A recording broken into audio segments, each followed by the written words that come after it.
Bamikwana bagenda mumaso n'okulaba videos zaffe zonna zetuteekayo ku YouTube channel mukola kyamaanyi aba subscribing n'aba commenting mwebale nnyo tweyanzege amanya agange nze Trace Maid wano ku Kakos Facts 256 show eyitibwa Celebrity Patrol kambere nga nkutandikirawo mu bulambalamba nga sina gye nneewetedde nti obaki bannange emikolo nga gituuka bwe tutyo twava mu kukyala bwe tutyo tugenda mukola ki mu kwanjula gwatanaba kuba nti obitegeera njogera kukwanjula kwa mwana mwala Susan Makula Bujingo anytime from now erinya jijaba eri amakula nga teryawukana ku lya Bujingo so bwe bato omusajja Bujingo bwe yasalawo manyi omusajja batona abasalawo naye yasalawo nagamba kiba kibe oba bampadde divorce oba tebagimpadde mukwano tulina kyongamba the heart wants what it wants nagenze n'omwana Makula nkole ebintu omwana muto omwana kwegamba Makula ebintu bye naye nga tujjukire nti ebintu by'abano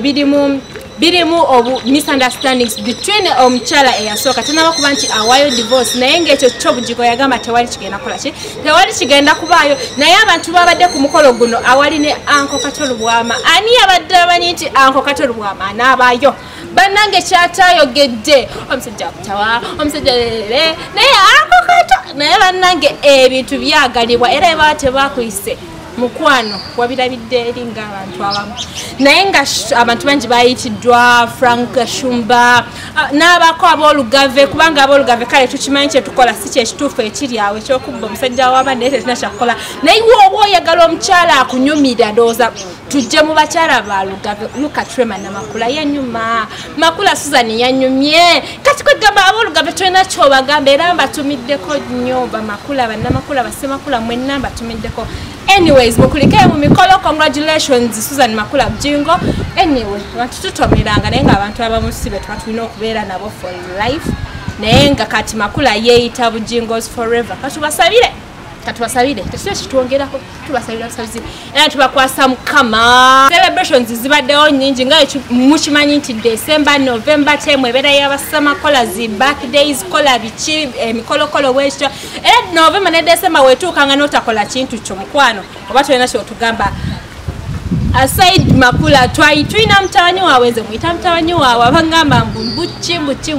naye tugamba Levikson newankubadde wabadde ne birthday naye notayita yemu ku bantu abakulu bagamba mbundo katono banajja yimbira bwerere onajja kola ata naye kati Levikson just because you had your birthday notasalawo ku anyway kamera zeka tezakukutte bulungi naye oleka wayiseewo n'olyokodde Kosovo Levikson celebrated his birthday 28th birthday ng'ogenderedde naye ng'omukyala tetumulaba Levikson bannange yewe gye wabeeredde Lydia Jasmine ne Spice Diana abayimbi ab'enjawulo ekigambibwa mbu Spice Diana ne Lydia Jasmine babaddewo ne kabifa katonotono naye mbu bakamalidde eno manyi waliwo emikolo egimu ogikolera ng'omuntu mukkiriza kati Levikson is a believer kati yabagattaganyizza wamu they pray together nekigambibwa mbu bifa yaweddewo anyway kyetwagala obbagamba mukulikeyo ka birthday happy birthday Levikson kati twagala mukyala eyo eyo ya mukyala n'ekirala Levikson tewatubuulidde sente mekaze wa collecting ano Palaso we yakola eyo gundi n'ayita abantu bamusondereko ku remotoka yavayo natugamba sente ze yafuna how about you wali otugambye buli muntu asindike omuli number 7 oba oyina olusanvu oba oyina $700 oba oyina 700 million abantu basindike we don't know wafunye sente meka mukwano twagala naffe tumanye munange ekintu kyakoze oba we try out it next time tukigezeko next time naye anyway yali yasaba abantu oba ng'omwagala nnyo oli his fan since his birthday is on 7th kati musindike any amount nga mulimu number 7 so I don't know ya collecting ze meka ne anyway as long as aim ye yali yakuyamba baana abanene ku celebrating amu ne bana abaana abataliko mu asirizi and I believe kyatuukiridde congratulations and happy birthday Levikson bwetweyongerayo mawulire amalala yavaayo ng'ekitongole ekitwalaganya ba artists be Uganda negamba ku bino ebintu bina bye tugenda mu maaso n'okuba nti tulaba ebigenda mu maaso mu industry abayimbi batumanyi abayimbi abadde ne respect ne bavaayo kubanga basojjagana ebigambo ebyenjawulo mujjukire saga eyali mu Mama Halima Namakula n'omuyimbi Shakira we Uganda fina masanyalaze ebigambo bye bawanyisiganya so that gundi association ngeba twalagana nevayo nebagamba nti mukwano mulina okuba nti muwumulaku oba mutwala let's call it leave bawumuzeeko kuba kirabika ebizibu mulina bingi n'ebibaluma bingi like bamusabeko n'eri Katonda like babawumuza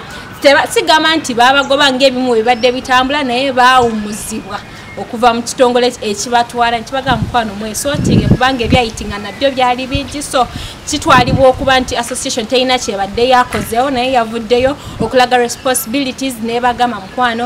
mubeere nga mukakkana mwezza emitima bakusaba bisonyiwo mwewe ebisonyiwo so that abantu baddamu okuba respect nga mmwe abayimbi ababadde bamazeewo sometime ate nga muli one of the leaders mu association so association eno wetavaayo kubagunjula so tuba tulabira ddala they are taking things for granted naye batulaze ti mukwano association tesosola leader natali leader na member as long as you an artist olina okubeera nga weewe ekitiibwa olina okuba nti musengejja ku bigambo byemufulumya especially mu media twagala nnyo ebintu ebyononese banga omukulu president arunning president abadde mu mikolo nga gimububa so abakaddukanya ensaawa zino in the absence of the president babadde balina okutakinga action oba okutakinga part mu bibadde bigenda mu maaso so byebyo abantu bagenzeko mu live etali neesabire bwenkongerayo mu mawulire amalala Maureen Kabasita tumujjukire kuba nti one hit maker bayitawe batyo one hit maker yayimba akayimba kasengejja owange nayite okasengejja mama yonna ebibye si birungi yadde katono kubanga yagobeddwa mu nnyumba yabadde bayawukana n'omusajja gwe bayita Kasami naye nekigambibwa yamuyinamu omwana so yalumbiddwa omusajja ono ng'agezaako omufulumya mu nnyumba ne batwala ebintu by'omunju ekigambibwa mbu n'omwana alwanyisa ono omusajja tabeera na Maureen Kabasita so I don't know what aim omusajja gy'aliko okuba nti agoba omuntu omukyala yenna yeetaaga respect in any way or the other oba wamuzaalamu omwana ne things didn't work out well olina okuba nti omuwa respect bannange tukikuva eri mbu olw'okuba kati you're no longer being together you're no longer staying together n'osalawo gwe munnanga akasunguyira ne kakukwata nga kayitirivu n'osalawo ate okuba nti omugobaganya oba omumalako emirembe every woman needs some respect especially nga maama so Kasami weefuge weetereze and funa engeri the laws the wali amateeka agasobola okukwasaganya family issues si kuba nti gwe olw'okuba mbuno kiri energy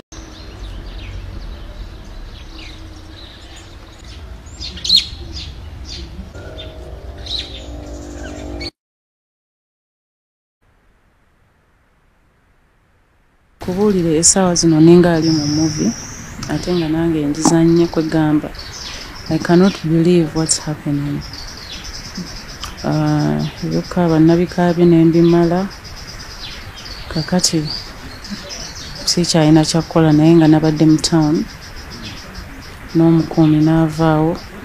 nabadde avuddewo ne sister wange ng'afulumyemu and then what happened is that bwe namukubidde nangamba this is happening yasanze waliwo track enene ya box body ng'etikka ebintu byonna ebyabadde mu nnyumba yabadde n'abaana abato ba siblings baffe abalala kyekyamuyambye ne babeera nga bamuwa access ng'era wano bayiyeewo abantu ba securico ba time cop era nga n'omusajja yennyininyini abakulira mu mumanyi nga nze mumanyidde ddala ensonga zino ziri wa minisita akwasaganya ensonga z'abaana nga bali ku nsonga ya custody okuba nti eweeba musajja eweeba mukazi naye nga Maureen Kabasita yali yagisaba ebeere nga yafuna custody y'omwana because of the issues zagamba nti omusajja alina empisa embi omanyi abasajja bamu sometimes oyinza obbaawo kyaza kale nga tetuyinza kuwa bwana waffe kukuliramu eyo situation kuliramu eyo environment so yali asaba munange minisita akwasaganya ensonga zino abeere nga agimuwa Maureen nga amuwa custody full custody is it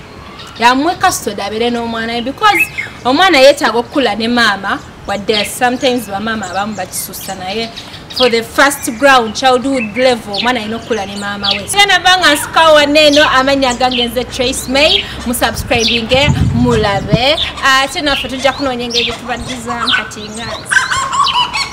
mubeere bulungi